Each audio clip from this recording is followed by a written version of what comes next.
Okay, for this video, we're now going to proceed to our fifth chapter. So our fifth chapter, so this is about shear and moment in beams. So for our first lesson for this chapter, we are now in our 20th, no, overall. So this is about shear and moment diagrams using shear and moment equations. So for this lesson, students must be able to demonstrate knowledge and understanding of types of beams and beam loadings. And also, students must be able to demonstrate knowledge and understanding of shear and moment equation and diagram. So let's start our discussion. So as an introduction for shear and moment in beams, okay, define muna natin kung ano ang beam. Ang beam class, these are members that are slender and support loadings that are applied perpendicular to their longitudinal axis. So ang mga beams class, yan ay structural element. Okay?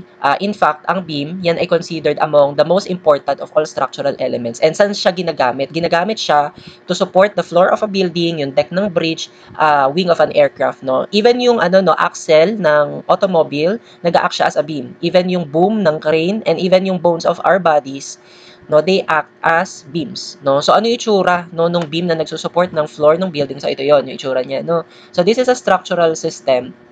Okay? So let's say yung flooring, no, here, no, tinatawag din siyang slab, no, in structural term. Okay, ang magbibitbit sa kanya is mga beam. So ito yung mga beam. Okay? So even sa bridge nga, no, yung pinaka-flooring nung bridge, ang tawag doon ay deck. So ang nagsusupport din doon sa deck na yon ay itong mga floor beams na ito.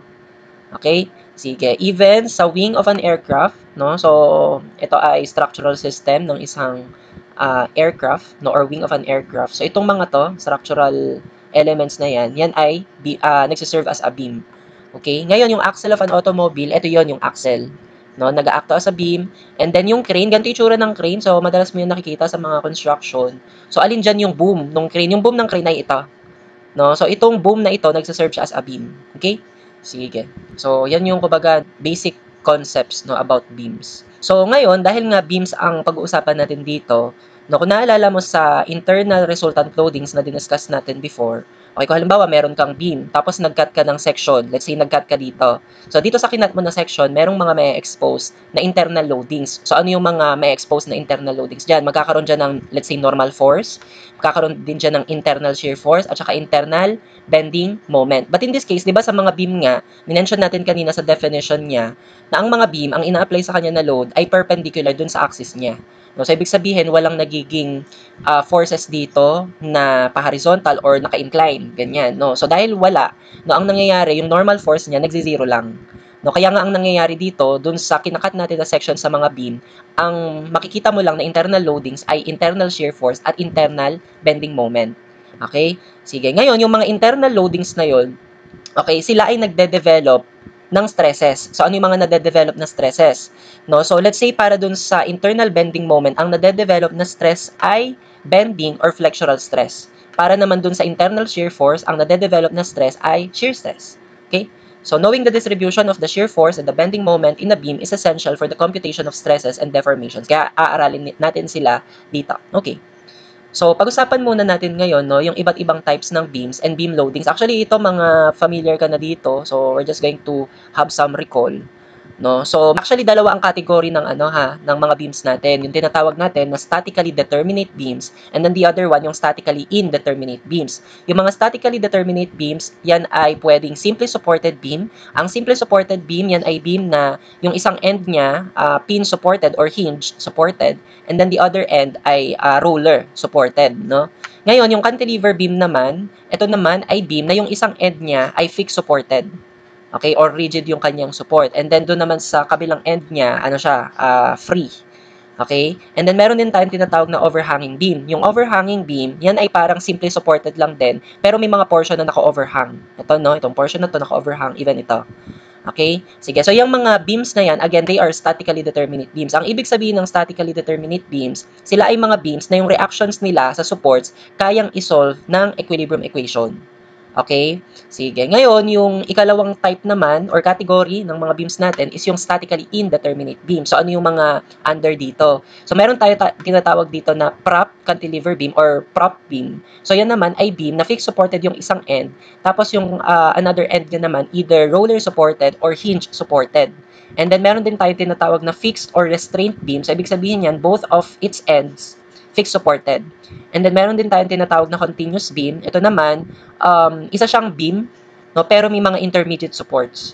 No? So itong mga beams na to, again, statically indeterminate sila. Ibig sabihin, yung mga reaction sa supports nila, hindi na siya kayang isolve ng equilibrium equations. No? So kumbaga dito na yung nangyayari na, yun nga, kailangan mo pang mag-add ng another equation, which is, yun nga, kapag statically indeterminate, no, yung mga problems natin, kailangan doon ng compatibility equation. So even dito, no, sa mga statically indeterminate beams na to, so para ma-solve mo siya, kailangan mo ng compatibility equation as an additional equation, which is yun nga, i-analyze mo actually yung deformation. Ngayon, yung types of loadings naman, ito rin, recall lang din to kasi I think may idea ka naman na dito. So meron tayong tinatawag na concentrated load. Ang concentrated load, yan ay force or load na concentrated at a point. Kaya nga tinatawag din siya na point load. And then yung distributed load naman, yan ay load na distributed over an area or over a length. No? So, yung mga distributed load natin, pwedeng yan ay uniform load, no? Or uniformly varying load. Okay? Kapag naman ikaw, no, nakakakita ka ng mga distributed load, no, actually, ang kailangan mong gawin dyan, kailangan mong kunin yung kanilang resultant load or equivalent point load. Paano yun? Kailangan mo lang kunin yung kanilang area. Tama? Sige, ngayon meron din tayong applied couple or applied moment. Ang mga applied couple or moment, nabubuo yan from two forces that are parallel, equal in magnitude, non-collinear, and opposite in direction. Ngayon, ano yung ginagawa mo kapag nakakakita ka ng applied couple or moment sa, let's say, sa beam? So, ang kailangan mo lang gawin sa kanya, kailangan mo siyang i-include sa anumang summation ng moment. No, kung paano mo siya i-include, it depends dun sa rotation niya. Kung clockwise siya, it will be added. Pero kung siya ay counterclockwise, it will be subtracted, no, dun sa summation ng moments. Okay? Sige. Now, pag-usapan natin, no, yung shear moment equations and shear moment diagrams. So, dito sa pag-analyze natin ng beam kasi, no, ang goal natin, gusto nating ma-determine yung shear force V and yung bending moment at every cross-section ng beam. Okay, so para magawa siya, no, ang isang way, kailangan nating mag-derive ng equations.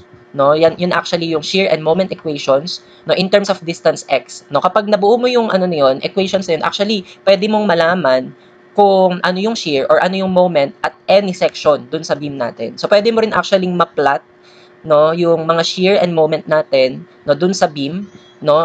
Pwede mo siyang i-plot sa shear and bending moment diagrams. Okay, yung shear and moment diagrams, okay, yan ay mga convenient visual references, no, kumbaga para makita mo visually, no, yung distribution nung shear tsaka nung moment, no, doon sa ating beam. Okay, so in particular, nagiging useful yung shear and moment diagram para i-identify yung maximum values ng shear at tsaka nung moment. No, at kung saan yung location ng maximum shear at yung maximum moment, no, doon sa beam. Okay? Now, we also have sign conventions here. So, ano yung mga sign conventions natin? Let's say sa loading, no, ang positive na loading is kapag directed siya upward. Okay? And then, para naman sa internal shear force, so halimbawa, nag-cut ka, no, ng section. So, let's say dito sa kinat mo na section, may expose na shear force. So, ang positive na direction ng shear force, dapat yung shear force, it will cause the beam to rotate clockwise. So, ibig sabihin, let's say para dito sa shear force na to, di ba downward ito. Ngayon, kapag inikot niya yung beam, di ba iikot niya yung beam ng clockwise. So, positive yan, ibig sabihin, pag ganyan. Kapag naman dito ka nag-cut ng section, no, tapos yun nga, may expose na internal shear force. So, dapat yung direction ni shear force ay pag ganito. No? Kasi nga, this is how it will cause the beam to rotate clockwise kasi yung shear force iikot siya ng clockwise. So, ganyan yung mga positive na direction ng mga internal shear force natin. Ngayon, kapag ano naman, internal bending moment, okay, let's say nag-cut tayo dito ng section. So, yung pag ganitong direction ni internal bending moment, ito yung positive. No? Even kapag, let's say sa kabila ka nag-cut, no? Kapag ganito yung direction ng internal bending moment mo, yan yung positive. No? Kumbaga, ang idea dito, no, yung mga ganyang kasing moment, okay, let's say ito, no, itong beam na to, kapag ang naging moment dito, no, ay pag ganito, at dito rin sa kabila ay pag ganito, di ba magbe-bend siya ng, kumbaga, concave upward, no? Or let's say, nakasmile siya. Ibig sabihin, kapag napasmile ng mga moment, okay, yung beam, positive yon na bending moment. No? You can imagine that, no, sa ruler. Halimbawa, may ruler ka. Tapos ano mo, i-imaginein mo, no, applyan mo siya ng moment na pag ganito, at applyan mo siya ng moment na pag ganito. No, mapapansin mo na yung ruler, magbe-bend siya this way. Magbe-bend siya ng nakangiti. So, ibig sabihin yan, positive yung bending moment, no, pag ganyan. Ngayon, imaginein mo naman, no, halimbawa, yung ruler, in-applyan mo naman ng pag ganito na bending moment, no. Makikita mo dyan, class, na yung ruler mo magbe-bend ng pag ganon. no? So, ibig sabihin, ano naman, naging sad naman yung beam. So, ibig sabihin, negative yung bending moment pag ganyan. Okay? Sige. So, I hope na naunawaan mo yun, ha? Okay. Ngayon, kapag, yun nga, opposite ng mga positive direction na binanggit nga natin, no, they are considered as negative. Okay? Sige. Ngayon, ito yung procedure natin, no, sa pagka-construct ng shear and moment diagram. Okay? So, let's say para dito sa beam na to, okay, gusto nating ma-drawing yung shear and moment diagram. Dalawa yung method na pwede mong gamitin. Yung shear and moment equations, tsaka yung graphical method. Pero yun nga, dito sa lesson na to, na dinidiscuss natin, ang pag-uusapan natin is yung paggamit ng shear and moment equations. Ito sa next video pa to, na yung method 2 na graphical method. So, paano yung ginagawa natin using method 1? So, ang first procedure talaga natin, you have to solve the reactions at the support. So, let's say para dito sa beam na to, kailangan mong isolve yung reaction dito kay support at A at saka yung support dito kay C. So, paano mo yun gagawin? Applyan mo lang ng equilibrium equations. Ito naman, yung mga beams naman kasi natin, parati siyang ang mabubuong force system ay parallel force system. Kaya, ang mga gagamitin mo talagang equilibrium equation dyan ay summation ng moment at saka summation ng forces vertical. No, kapag mga simple supported yan or overhanging beams yan, ang una mo talagang gagawin, summation ng moment. Pero kapag yung mga cantilever na beams, actually, pwede mo simulan agad sa summation ng forces vertical. Okay? Sige. So, yan yung first step natin. Ang second step natin dito, we need to divide the beam into segments with the discontinuity of loads, concentrated forces, or reaction forces as the endpoints.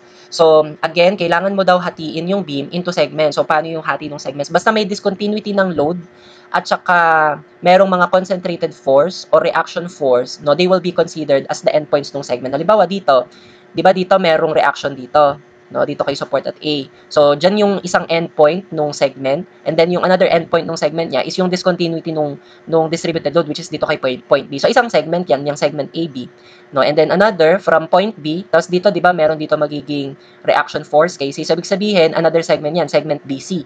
And then mula ulit dito kay C hanggang dito kay D, 'di ba meron dito point load. So ibig sabihin yan, another segment yan, segment CD. So ibig sabihin itong beam na to, na in example natin, tatlong segments ito. No, segment AB, segment BC, tsaka segment CD. No, so yun yung second step natin. Third step natin, we have to cut a section at each segment at a distance x. So halimbawa dito kay segment AB, no, kailangan mo mag-cut ng section diyan. Actually kahit saan naman, basta within segment AB.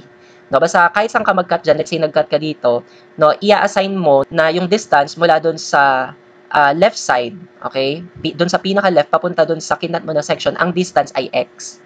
Okay, kahit halimbawa dito kay segment BC, halimbawa nag-cut ka dito, no, so i-assign mo na yung distance from the left, mula, which is from point A, papunta dyan sa cut section na yan ay distance x.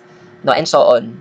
Okay, ngayon, doon sa kinat mo na section, okay, di ba mahati siya sa dalawang segment, yung nasa kaliwa at yung nasa kanan. So, ang lagi na lang nating piliin dito na dodrawingan ng FBD is yung left segment. Okay? So, yung chosen segment ngayon na yun, drawingan mo siya ng FBD. Of course, dun sa kinat mo na section, di ba, may mga may expose doon na internal loadings, which is, in this case, yun nga, ang may expose doon ay internal shear force at internal bending moment. So, i-drawing mo yung mga internal loadings na yun in the positive direction. Again, ano yung positive direction? Yung pinag-usapan natin sa previous slide. Sa shear, positive siya kapag it will cause the beam to rotate clockwise. Yung bending moment naman, no, siya ay positive kung i-cause niya yung beam na mag-bend ng nakasmile. Okay? Sige. So, yan yung third step natin. Para sa fourth step naman natin, no, you just need to use yung summation ng forces vertical equal to 0 para ma-establish yung shear equation natin as a function of x. And then, fifth step natin, kailangan mo lang gamitin yung summation ng moment equal to 0. So, saan ka magmo-moment? Doon mismo sa cut section para ma-establish mo yung moment of equation as a function of x. And then, para sa sixth step natin, you can determine now, no, yung shear force at the endpoints of each segment using the shear equation. No, so again yung mga endpoints ng segments, halimbawa kay segment AB, yung endpoints niya is itong kay point A, no, at saka itong kay point B. So yung mga points na yan, no, ide-determine mo yung mga shear dyan using yung shear equation natin. Ganon din yung gagawin mo sa moment equation, no? Gagamitin mo siya para makuha naman yung bending moment dun sa endpoints ng bawat segment. And then, ang next mo na nagagawin, you can now plot yung shear diagram. So, yung shear diagram natin, sa pagpa-plot sa kanya, no, dun sa x-axis, yun yung kanyang x distances. And then, yung kanyang y-axis naman, ay para dun sa shear. Okay, sa value ni shear. Ganun din actually kay moment diagram. Yung sa x-axis, yung sa x distances, yun namang y niya is yung sa kanyang moment. Okay, ngayon sa sign convention natin sa pagpa-plot, kapag yung value ni shear ay positive, it will be plotted above the x-axis.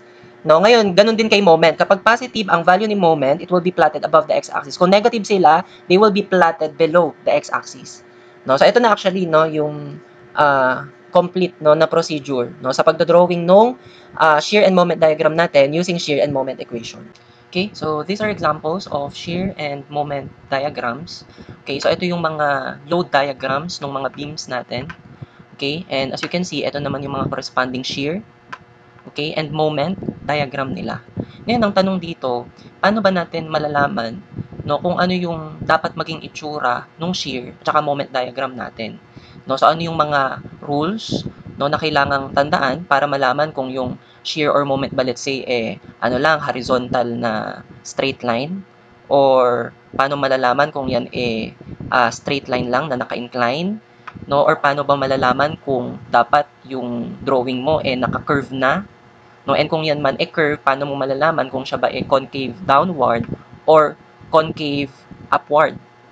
Okay, so pag-usapan natin no yung mga rules natin dito. Okay, so ito yung ano no mga relationship nung load, nung shear, tsaka nung moment natin. No, so kapag ganito yung mga loads mo, ganito yung magiging itsura ng kanilang shear at ganito yung magiging itsura ng kanilang moment. No, so isa-isahin natin ito. No, so kapag ang load mo ay applied couple, okay, or point load or concentrated load, no, i-expect mo na yung magiging shear mo, ganito yung itsura nila. So they are constant. No, so yung nabubuo sa shear diagram mo ay rectangles. Okay? Ngayon, kapag ganyan na yung shear mo, no, ano naman yung pwede mong i-expect na magiging moment diagram niya. So yung magiging moment diagram niya naman ay linear. So when you say linear, no, yan mga straight line lang na naka-incline. So kumbaga, ang mabubuo dito mga triangles no in your diagram. So ganun yung pattern dito. No, paano naman kung yung load mo, let's say constant. So when you say constant, ang shape dito let's say ay rectangle. No, so itong dalawa na ito, they are constant loads or rectangular. So paano naman yung magiging shear nila? So yung magiging shear naman nila, no, as you can see, they are linear. So yun yung nagiging pattern, no. So kung galing ka sa constant or rectangular, yung magiging kasunod na niya matik ay linear. So ito, since nagsimula siya sa constant or rectangular, ang magiging kasunod niya na, which is shear, is yung linear na, no, or triangular. Okay, ngayon, kung ang shear mo triangular na, no, i-expect mo na yung magiging moment mo, parabolic na. No, kapag parabolic na, no, curve na talaga siya. Okay, as you can see dito. Okay? Ngayon, kapag naman ang iyong load ay linear, ibig sabihin ng linear, yun nga triangular siya, no? Sige, so i-expect mo na yung magiging shear niya parabolic. So this is already a curve. Okay? So kapag naman parabolic ang shear mo, i-expect mo yung magiging moment mo cubic na. No, yung cubic curve pa din 'yan. Okay? Ngayon, ano yung pagkakaiba ng mga curves na to, yung parabolic at saka yung cubic? Kapag parabolic na, ano na siya? Second degree curve. Kapag cubic naman, third degree curve. No, so actually, yung mga linear, generally, curve din siya. No, so itong naka-incline na straight line na to, actually, this is a 1 degree curve. Okay? Ngayon, kapag yung mga, mga horizontal na straight line or yung constant nga, no, ito naman, generally, curve din yan na 0 degree curve.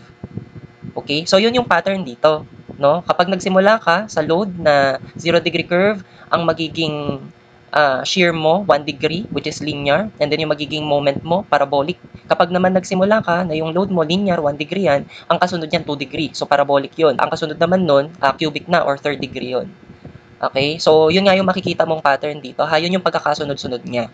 If your load is concentrated or applied couple, ang magiging shear niya rectangle, ang magiging moment triangle. Kapag naman ang load mo rectangle, ang magiging shear triangle, ang magiging moment parabolic. Kapag naman ang load mo triangular, ang magiging shear mo parabolic, ang magiging moment mo cubic. Okay? So, that's the pattern here. Okay? Now, na alam mo na yung mga pattern, okay? So, paano mo naman malalaman, no, kung, let's say, sa mga, especially dun sa mga curve, no, kung sila ba ay concave downward or upward. So, mag-start muna tayo dito, no. So, ito yung relationship nung mga load na distributed, no, at saka yung corresponding shear nila. No, so, kapag ang load mo, negative constant, ibig sabihin ng negative constant, since ito kasi pababa, no, so negative siya, and then constant siya kasi uniform. No? So, kapag ganito yung load mo, di ba ang i-expect mo na shear sa kanya, linear. no, or triangular yung mabubuo, no, dun sa shear. So kapag negative constant siya, i-expect mo na yung shear mo, it will be sloping down. No, kasi ikaw kunwari, eto imaginein mo na lang, no, para mas madali mong maalala ito. Kapag halimbawa negative, no, yung meron ka, no, tapos nagiging constant yung pagiging negative, anong mafe-feel mo, 'di ba? You will feel down. No, kaya yung shear mo dito, it will be sloping down. Okay? Sige, paano naman kung yung load mo negative increasing? Ibig sabihin ng negative increasing, pababa kasi siya, so negative, and then from left to right, pa-increase yung pagiging negative niya. Okay? So, ang i-expect mo na shear kapag ganito yung load, 'di ba ano na siya? Second degree curve. So, paano mo malalaman kung ano yung concavity niya, kung upward ba or downward? No, so in this case, imaginein mo, no, ikaw nakakaramdam ka ng negative.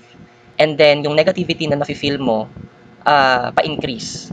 No, sa anong mafe-feel mo, 'di ba? You will feel sad. Kaya yung concavity niya pasad, no, nung curve natin. So siya ay concave downward. Okay? Ngayon naman kung ikaw merong load na negative decreasing. Okay, imaginein mo to. Ito negative siya kasi pababa, tapos decreasing kasi from left to right, ano siya pa-decrease, no? Ngayon imaginein mo to. You feel negative. Okay? Ngayon, yung nararamdaman mong negativity, no, siya ay pa-decrease, no? Pabawas ng pabawas yung negative na nararamdaman mo. So anong mararamdaman mo? You will feel happy. So yung curve mo dito, it will be happy. Okay? Naka-smile siya. So, concave upward siya. No? So, ganun yung kung paano ko ito tinatandaan. Okay? Para hindi ako malito. Okay? Ngayon naman, sige, let's say, ano naman yung magiging relationship ni shear tsaka ni moment. No? So, kapag ang shear mo, di ba, linear, or mga triangular yan. So, 1 degree curve. Or, naka-parabolic ka. So, mga curve din yan. No? Ano yung magiging basehan mo para dun sa moment? Kasi i-expect mo na kapag yung mga shear mo nga linear or parabolic, yung moment mo naka-curve din. So paano mo malalaman kung naka-concave upward or downward siya? No? So kapag ang mga shear mo okay ay sloping down, ibig sabihin ng sloping down, siya ay galing sa taas tas pababa. Ito din sloping down ito kasi galing sa taas pababa. Ito din sloping down ito galing taas pababa. No, so paano yung magiging curve ng moment mo? So ikaw class, imaginein mo nasa taas ka na. And then, unti-unti kang bumabagsak. Okay, nasa taas ka na, tapos bigla kang bumagsak. Nasa taas ka na, bigla kang bumagsak. Anong mararamdaman mo? You will feel sad. No, kaya yung moment mo dito ay pasad. No, siya ay naka-concave downward. No, so ganun yung pattern dito. Ngayon, kung yung shear mo naman, okay, lahat sila ay mga sloping up. No, so again, itong mga ito, linear, tas let's say mga parabolic yan, i-expect mo yung moment niya curve.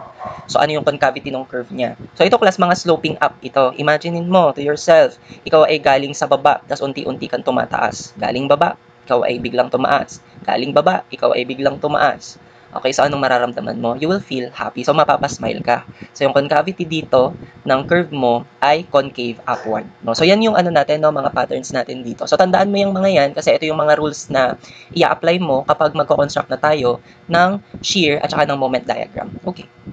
Alright, so let's start solving sample problem here.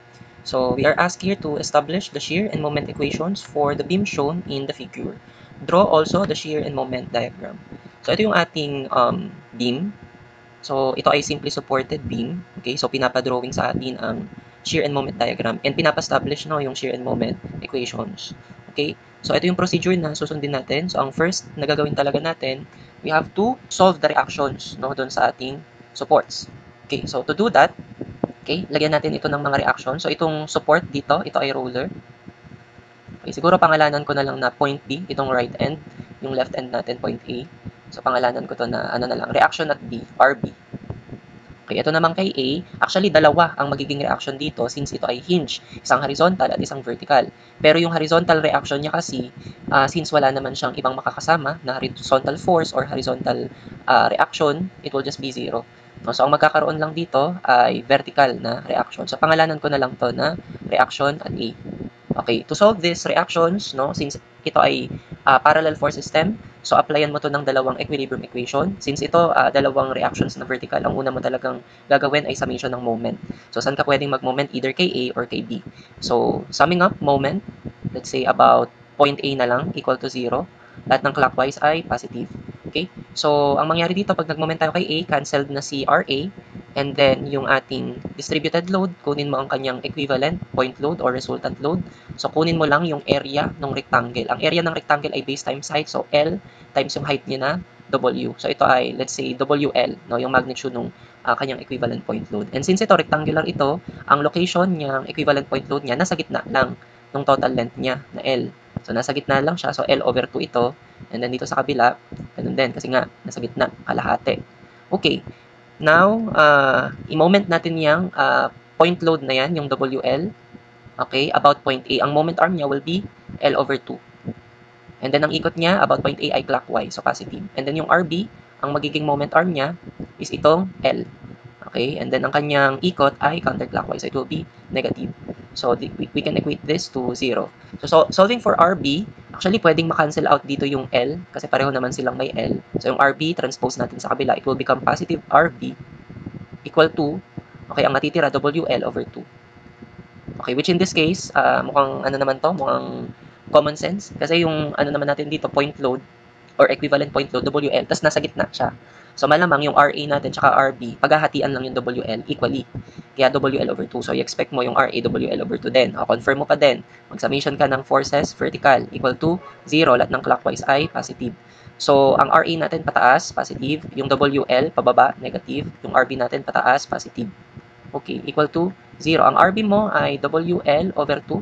Okay, so ang mangyayari dito, solving for RA, ang negative WL tapos WL over 2, pareho silang WL. So parang ano lang to, negative 1 plus 1 half. So negative 1 plus 1 half ay negative 1 half. Tapos kapag tinranspose mo yon, it will become positive 1 half. So it will become WL over 2. No, yan na yung mga reactions natin. RA, WL over 2, RB, WL over 2. So, okay na tayo sa ating first step. Second step natin, we have to divide the beam into segments with the discontinuity of loads, concentrated force, or reaction forces as the endpoints. So, ito naman, actually, isang segment lang siya.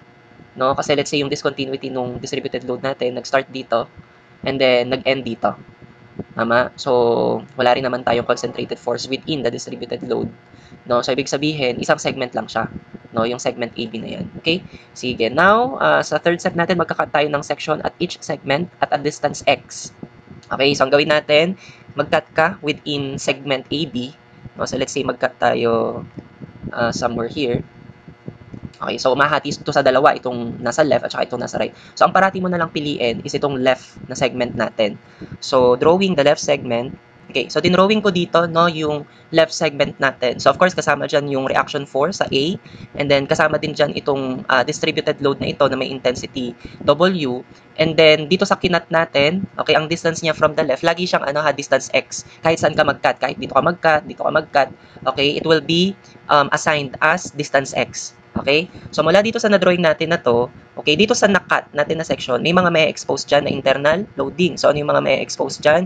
Yung ating internal shear force, V. Pero ano yung dapat maging direction nito? So, kailangan na, sabi dito, sa pagdodrawing natin ng FBD ng internal loadings, i-drawing mo siya in the positive direction. So, yung napag-usapan natin kanina, na positive direction ni V, dapat it will cause the beam to rotate clockwise. So, dapat ang maging direction ni V ay pababa, no, para makaikot yung beam natin ng clockwise. Okay, tas yung sa moment naman, dapat it will cause the beam na mag-smile. So, dapat yung moment natin pa ganito, no? Sige. So, mula dito, ano nang next na gagawin natin? Pwede na actually natin i-establish yung shear equation natin. No, tayo ay ano lang, mag-summation ng forces vertical. So, summing up forces vertical equal to 0. Okay, lahat ng pataas, let's say, ay positive. So, yung unahin na natin yung shear force natin, pababa siya. So, let's say yan ay negative V. And then, yung RA natin, diretso ko na siya ay WL over 2. Okay, tapos ito namang ating distributed load. Kunin mo ang kanyang equivalent point load. So, ang equivalent point load niya, area lang ng rectangle, base times height. So, let's say WX. Tapos, lagay ko na lang din yung ano niya, no, location niya. So, siya ay nasa gitna lang kasi siya ay rectangular. No? So, X over 2 siya dito rin sa kabila. Siya ay X over 2. Okay, so from here, sige, idagdag natin siya dito. So, siya ay pababa, so minus WX. No? So, wala naman ng iba pang masasama dito. So, equate na natin sa 0. Okay, ngayon yung negative V, transpose mo siya sa kabila. So, it will become positive V. And then, ang magre-remain dito sa kabilang side, WL over 2 minus WX. Ngayon, i-factor out mo yung pwedeng ma-factor out. So, ano yung mga pwede nating ma-factor out dito? Yung W. So, ang mangyayari dito, it will be W. Okay, yung matitira dito sa unang term ay L over 2. Minus, ang matitira sa second term is yung X. So, ito na yung ating shear equation. Okay? So, tumugma din siya sa nakalagay na sagot dito ha. So, this is already our shear equation. Okay. Now, para naman dun sa ating moment equation, mag-summation lang tayo ng moment. No? So, saan tayo mag-summation ng moment? Dito mismo sa cut section para hindi na masama yung shear force V. So, taking moment, okay, here. So, summing up moment, okay, at the cut section, let's say equal to 0, and then clockwise ang ating positive. Okay, so unahin natin yung RA. Okay, ang kanyang moment arm about the cut section is yung X. So, idiretso ko na siya ay WL over 2 times X. And then, ang ikot niya about the cut section ay clockwise. So, it is positive. And then, ito namang WX. Okay, ang kanyang moment arm about the cut section is itong X over 2. Okay, at ang kanyang ikot about the cut section ay counterclockwise. So, it will be negative. And then yung ano natin dito, internal bending moment M, ang inassign natin sa kanya na ikot actually counterclockwise. So it will be negative here, negative M equal to 0. Ilabas natin ngayon yung negative M, so it will be positive M kapag tinranspose sa kabila. So ang matitira is itong dalawa na ito. Okay, ngayon dito, anong pwede natin gawin? Sige, i-ano natin, i-simplify muna natin ito. So it will be WL over 2X. Okay, minus, ito x times x, it will become x squared. So, w x squared over 2. Okay, ang gawin natin ngayon, i-factor out natin yung mga pwedeng ma-factor out. So, both terms, meron silang w tsaka x. So, pwedeng ma-factor out yung, tsaka nga yung ano, no, yung over 2 or yung 1/2. So, pwedeng ma-factor out yung wx over 2. So, factor out natin wx over 2. Okay, ang matitira sa loob para sa unang term is yung L na lang, no? Minus. Ito namang sa second term, ang matitira na lang sa kanya is yung x. Okay, so ito na yung ating moment equation. So siguro box na natin tong mga to, no? Kasi mga hinahanap naman sila. So ito yung ating shear equation. And then ito naman yung ating moment equation. Okay. So ngayon, kapag ginamit mo itong mga equations na to, pwede mong ma-determine or yung shear force at bending moment no na itong beam na to at any point. Kumbaga at any distance x. Okay? Sige. So ngayon, simulan nating alamin yung shear force dun sa endpoints nung segment natin using yung shear equation natin. So again, isang segment lang naman ito. So yung endpoints ng segment natin is itong point A tsaka yung point B. So dito sa point A, ang x distance niya, no, since yung distance x kasi natin, mineasure, no, mula sa kanya. So ibig sabihin, at point A, ang x natin 0. Tama?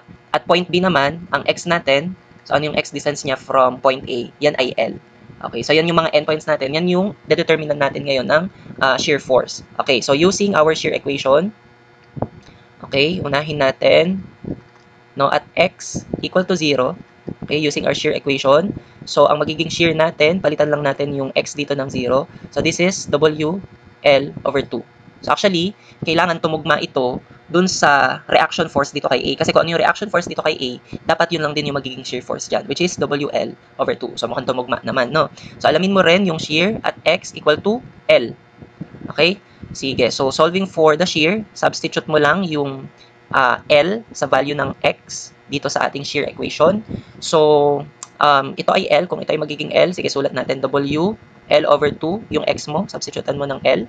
Okay, so ang magiging shear mo dito, ang L over 2 minus L. So pareho silang may L, parang ano lang to, 1/2 minus 1. So 1/2 minus 1, yan ay negative 1/2. So it will be negative L over 2 times W. So ang kakalabasan, negative WL over 2. Okay?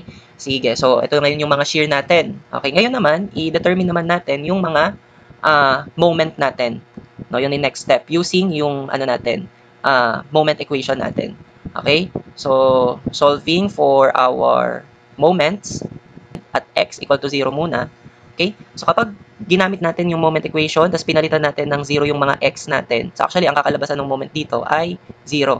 Now, at x equal to L, okay, using the moment equation, okay, so kapag pinalitan ko ng L, yung x natin, so sige, so try natin isulat. So magiging WL over 2, tapos yung nasa loob, L, yung x palitan mo ng L. So actually, magzi-0 lang din pala ito. No? So since 0 to, magzi-0 na yung buo.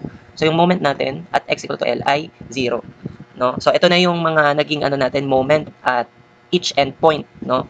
Sige, so pwede na natin actually itong i-drawing, no, or i-plot, no, doon sa ating graph, okay, para mabuo yung ating shear diagram. Okay. So now, nandito na tayo sa step 8 natin, no? Pwede nating i-plot yung shear diagram natin. So para ma-plot siya, no? So ang gawin mo ha, kailangan mo mag-project ng lines, no, dun sa bawat endpoints ng segment natin. So, ito yung projected lines. And then, ito yung para kay shear, ito yung para kay moment. So, yung x-axis dito, it will be para dun sa x distance. And then, yung sa y-axis naman natin, ito yung para sa shear at saka para kay moment. So, magsimula tayo dun sa shear. Okay? So, magsimula tayo dun sa first point natin na at x equal to 0. So, dito yun sa point na ito. So, tingnan mo ngayon. At x equal to 0, ano yung na-compute natin na shear? Yan ay WL over 2. At yan ay positive. At kapag ang shear mo ay positive, it will be plotted above the x-axis. So, yung plot natin dito, above the x-axis, so let's say mga banda dito, yung WL over 2. Okay, so this is WL over 2. Okay, now yung next point natin dito is yung at x equal to L. Saan yung at x equal to L dito sa point na to? So, ano yung shear natin dito? As you can see, ito ay negative WL over 2. So, it will be plotted below the x-axis. So, it will be plotted somewhere here, let's say. So, this is negative WL over 2. O, ngayon, paano natin pagkokonektahin ngayon itong dalawang points na ito? So, balik ka dun sa rules natin. Ngayon na ang loading natin ay constant or rectangular. So, ano ba yung dapat maging shear dito? Ang dapat maging shear ay linear or triangle yung mabubuo. So, ibig sabihin, pagkokonektahin mo lang itong dalawang points na to ng straight line na naka-incline. Okay? So, gawin natin yan. So, ito na. Nakonekta ko na siya no, by a straight line. Okay. So, pwede rin natin itong i-shade. Okay. So, ito na actually yung ating shear diagram. Okay. Ngayon, paano naman yung ating moment diagram? So, ito pala ha. Yung moment diagram natin, actually, nakabase siya sa segments ng shear diagram natin. No, as you can see kasi, no, itong shear diagram natin, nagkaroon siya ng dalawang segment. No, itong segment na to, and then itong segment na to. So, kailangan dyan mo isunod yung moment diagram natin. Okay? Okay, so nag-extend ako dito no, ng line. Okay, kasi kailangan din nating malaman kung ano yung moment dito. Okay? Sige. So, to do that, sige, siguro gawin na natin. No? Paano ko malalaman kung ano yung moment dito? No? So, kailangan ko malaman muna kung ano tong distance na to. No? Kung ano tong pangalanan natin ito na distance x. Okay, so what is this distance x?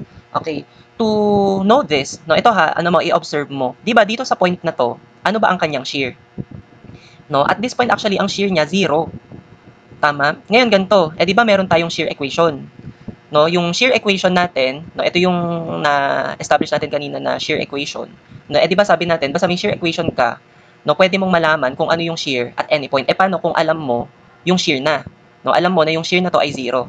No, so kung alam mo na kung yung shear ay 0, no, pwede mo actually malaman kung ano yung distance, nasan siya 0, kung ano tong distance x na ito.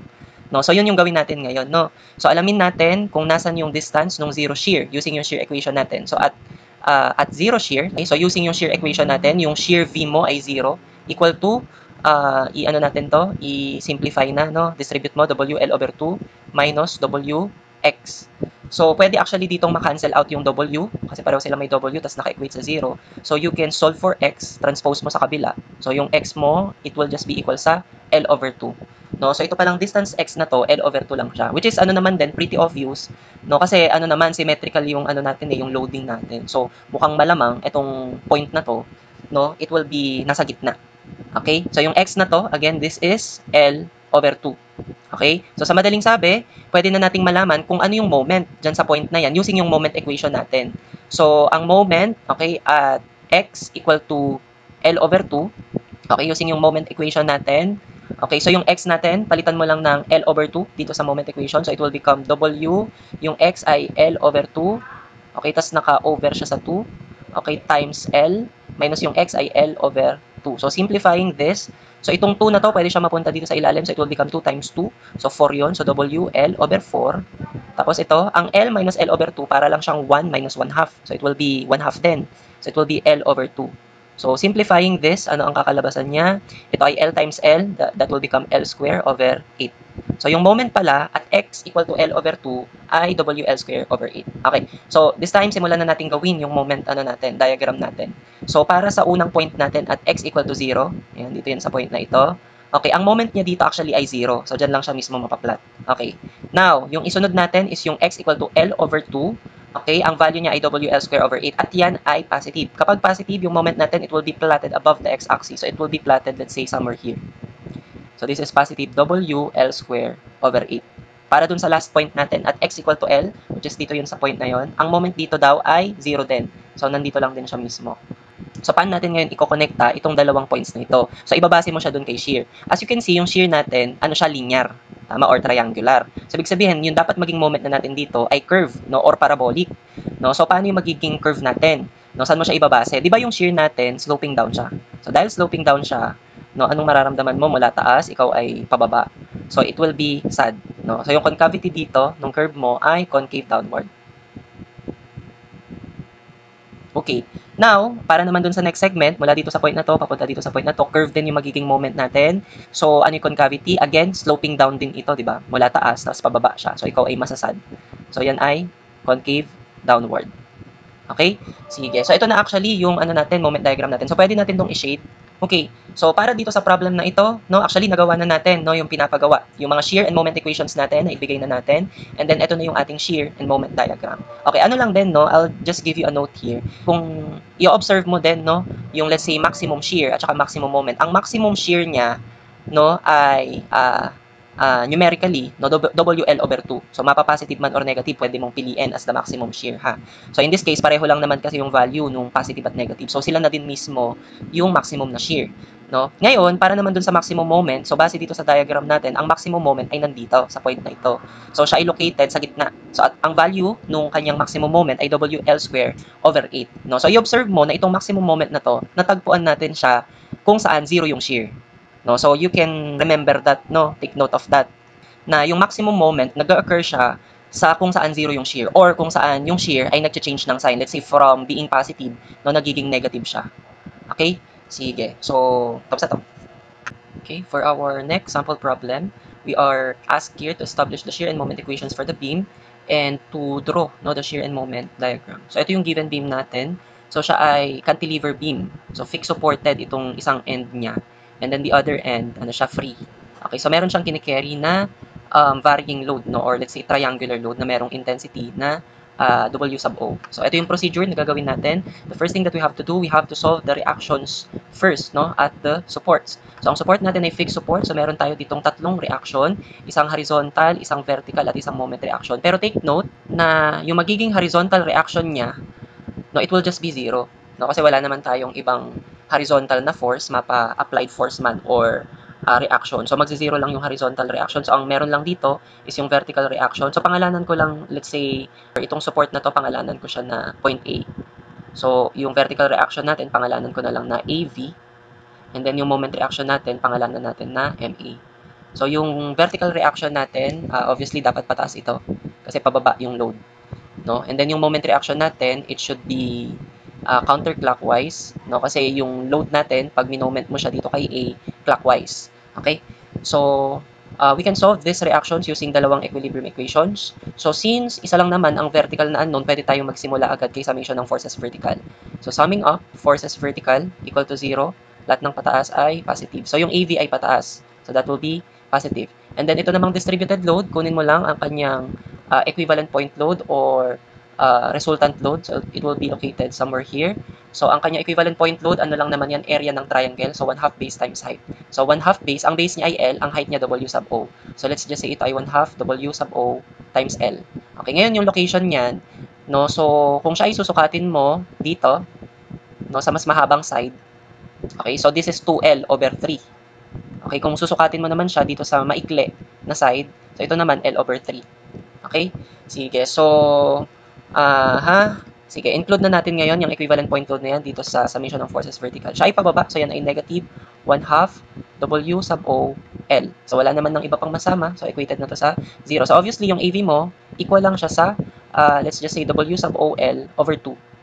Okay? Now, pwede natin i-determine din yung moment, reaction. So, mag-summation lang tayo ng moment. So, doon na din tayo mismo mag-moment kay A para hindi na masama yung AV. So, summing up moment about point A clockwise ang positive.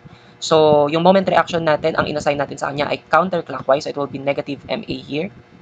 And then, yung equivalent point load natin na 1/2 W sub OL, ang kanyang moment arm about point A is itong 2L/3. So, this is 2L/3. And then, ang ikot niya about point A ay clockwise. So, that will be positive here. So, solving for the moment reaction, transpose mo lang siya sa kabila, it will become positive. So, ito ay, simplify lang natin. Yung 2, pwede nating ma-cancel out. Yung L, it will become L times L, L square.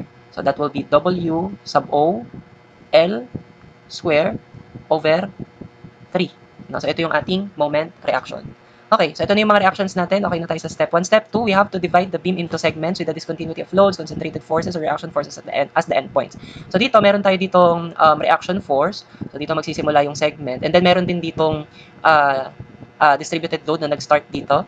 No? And then naging discontinuous yung loading natin dito sa point na to. So ibig sabihin, yung segment natin ay mula dito hanggang dito. So isang segment lang siya, basically.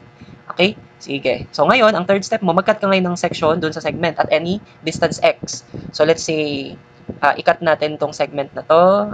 Let's say dito. So kahit saan ka mag-cut, no? Kahit dito, dito, no? So from the left, yan ay i-assign mo na distance x. No? So nahati ngayon to sa dalawa, no? So ang gawin mo, ang piliin mo na lang itong left segment. No? I-drawing mo to, tapos i-drawing mo yung kanyang free body diagram. Okay. So na-drawing ko na, no, yung chosen segment natin. So ngayon, dito sa kinat natin, no, merong may expose ngayon dito na internal loadings. So may expose dito na internal shear force tsaka internal bending moment. Ngayon, ano yung dapat maging direction nito? Dapat i-assign natin sila or i-drawing natin sila in the positive direction. So yung shear force natin, ang positive natin na direction dun sa binanggit natin kanina, it should be directed in such a way na yung beam ay makaka-rotate ng clockwise. So dapat yung V natin directed downwards, no? So yung ano naman, internal moment natin, dapat i-cause niya yung beam na ngumiti, no? Or maging concave upward, no? So dapat ang direction ni moment ay pa ganito. Okay. So from here, okay, pwede na natin ngayon gawin, no, or i-establish yung shear equation natin. Mag-summation lang tayo ng forces vertical equal to 0. O gawin natin. So summing up, forces vertical equal to 0. Lahat ng pataas ay positive. So yung AV natin, yan ay pataas. So diretso na natin na yan ay W sub O L over 2. And then ngayon, itong ano natin, distributed load natin, yun pala yung medyo problema dito, no? Kasi yung magiging equivalent point load niya, it will be the area, di ba? So, sa paggawa ng area niya, 1/2 base times height. Ang base niya ay x. Ngayon, ito yung problema. Ano tong height niya? No, kasi take note, yung height na yan, no, dun sa ano natin, drawing natin, ito yan. Yung height na yan. Okay? So, ano ngayon yung height na yan? Okay? So, to determine this height, okay, pwede nating i-consider yung proportionality nung maliit na triangle na to at saka nung malaking triangle na ito.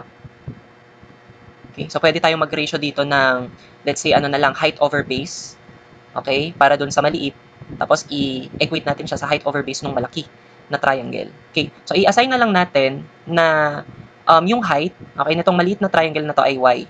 Okay? Tapos, yung kanyang base, it will be yung distance x. Okay? And then, yung malaking, ano naman, malaking triangle natin, ang height niya is yung W sub O.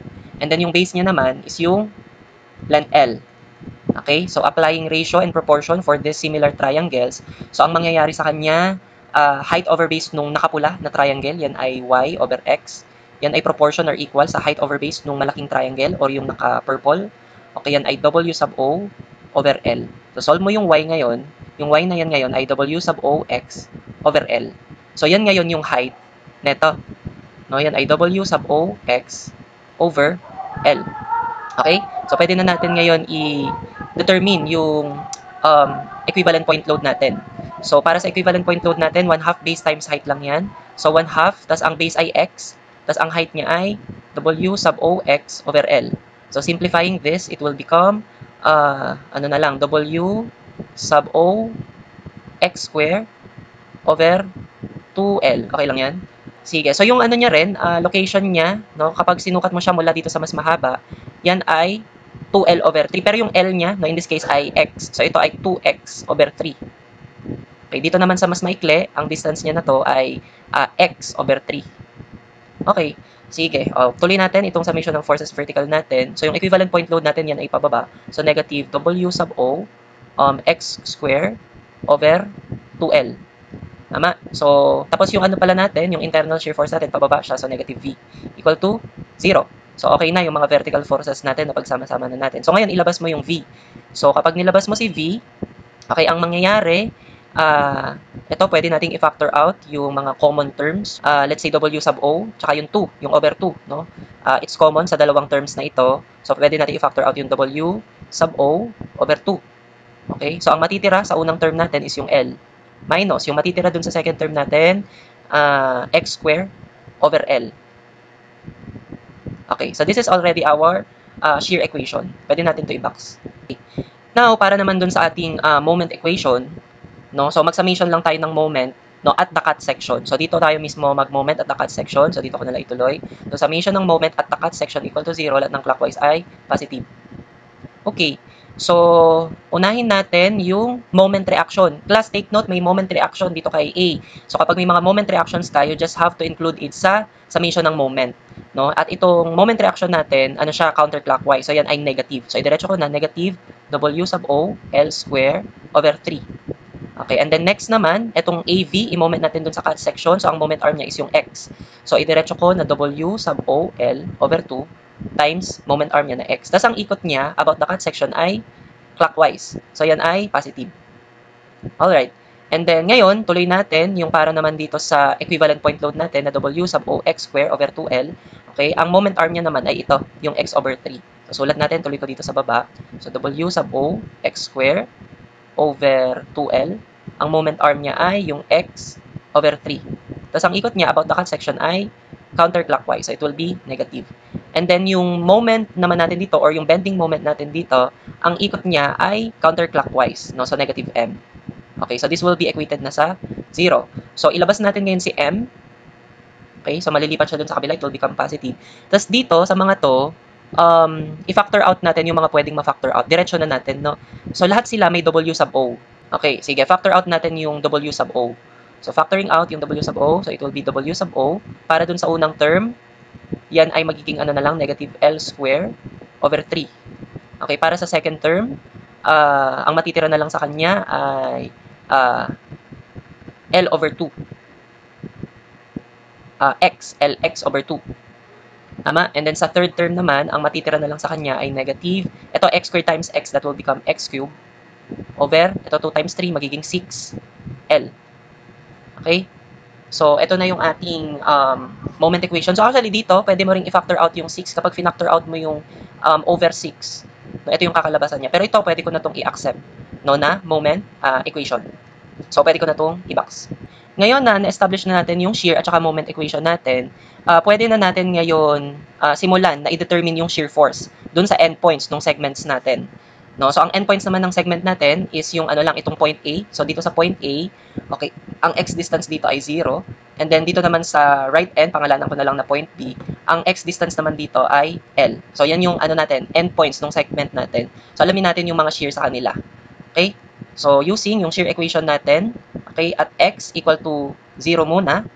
Okay, pag pinalitan natin ng 0 yung x dito. So, ang mangyayari, ito magiging 0. So, ang kakalabasan na lang, W sub O L over 2.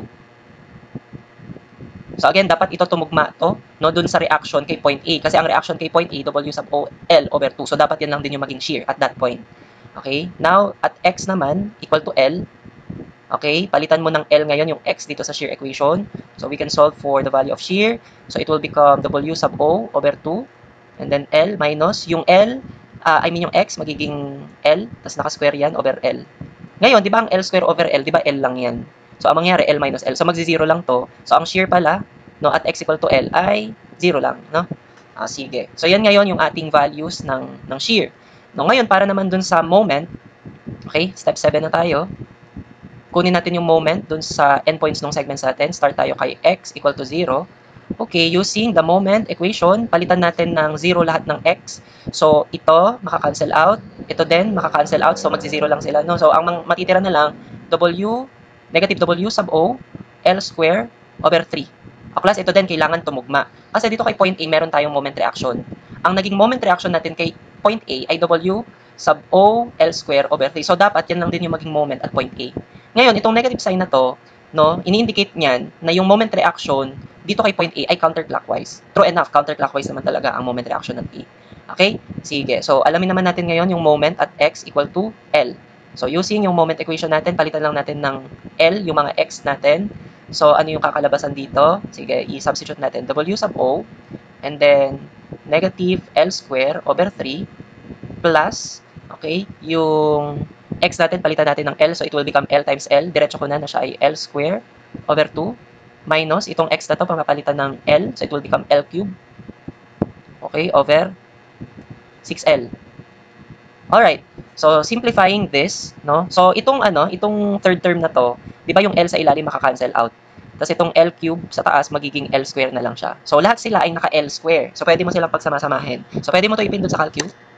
Okay, so kung ipipindot mo to sa calcu, again, pwede mong pagsama-samahin to kasi pare-pareho silang L square. So, it will just like become negative 1/3, okay, plus 1/2 minus 1/6. So, ang kakalabasan ay 0. So, magzi-0 lang din pala ito. No? So, yung moment, okay, at x equal to L ay just 0. Okay? So, since ako na natin to, yung mga shear at moment sa endpoints natin, ng segments natin, pwede na tayo mag-proceed sa step 8 natin. Okay. So, ngayon, sa pag-plot natin ng shear at moment diagram, ang una muna natin gawin, mag-project tayo ng lines dun sa endpoints nung segment natin. Okay, so gawin natin yun. So, ito na. Okay, so pwede na tayong mag-start na mag-plot, no, para dun sa ating shear diagram. Okay, so mag-start tayo sa shear. So, ang shear at x equal to 0, dito yon. So, ang shear niya dito ay W sub O L over 2. So, yan ay positive. It will be plotted above.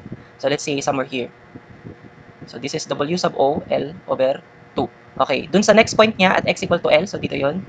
Ang shear niya ngayon dito ay 0. So, dito lang din siya mapaplot. Okay, ngayon, paano natin pagkokonektahin itong dalawang points na to? So, tumingin ka ngayon kay load diagram. Yung load natin dito ay linear or triangular. So, ang magiging shear natin dito, ano na siya, parabolic, no? Or kumbaga, curve na siya, second degree curve. No? At dahil curve na siya, paano mo malalaman kung yung curve ay concave upward or concave downward? So, tingnan mo class yung yung load nga natin, no? So, siya ay negative, increasing. Tama? So, yung pagiging negative niya habang kumakanan, di ba, nag-i-increase. So, kapag ikaw, negative nararamdaman mo, tapos pa-increase ng pa-increase yung negative na nararamdaman mo, di ba, masasad ka. So, dapat yung curve dito, it will be concave downward. Okay? So, ganito yung curve niya. Okay. So, pwede mo i-shade to? Okay. So, ito na yung kanyang shear diagram. Okay. So, let's proceed naman ngayon sa moment diagram natin. So, mag-start tayo sa moment at x equal to 0. So, ang moment niya dito ay negative W sub O L square over 3. So, it will be plotted below. No? So, let's say plotted siya dito. So, negative W sub O L square over 3. Okay, ngayon, again, sabi ko rin kanina, ang moment natin, nakabase siya sa segments ng shear diagram. Which in this case, ang segments lang din naman ni shear diagram, isang segment lang. No? So, ang next point na rin talaga natin for moment is dito. No? Sa endpoint niya, which is x equal to L. Ang moment niya ngayon dito ay 0. Okay? So, in this case, paano mo pagkokonektahin itong dalawang points na ito? So, yun ay nakabase doon sa yung shear. Ang shear mo dito, ito ay na, parabolic or 2-degree curve. So, malamang yung shear mo dito, cubic na or 3rd-degree curve. So, curve siya. Paano mo malalaman kung siya ay concave upward or downward? Tingnan mo yung shear. Ang shear natin, di ba siya ay sloping downward? No? So, kung ikaw galing ka sa taas, tapos ikaw ay biglang bumagsak, tama? So, anong mararamdaman mo? Ikaw ay malulungkot. No? So, yung curve mo dito, it will be concave downward. Okay? Sige. Ayan. So, concave downward siya, and then pwede mo siyang i-shade. Okay. So, mula dito, ito na yung ating shear and moment diagram. Okay? And by observation, makikita mo na sa shear diagram, ang maximum shear force is yung W sub O, L over 2. Okay? And then, from the moment diagram naman, ang maximum na moment is yung negative W sub O, L square over 3. Okay?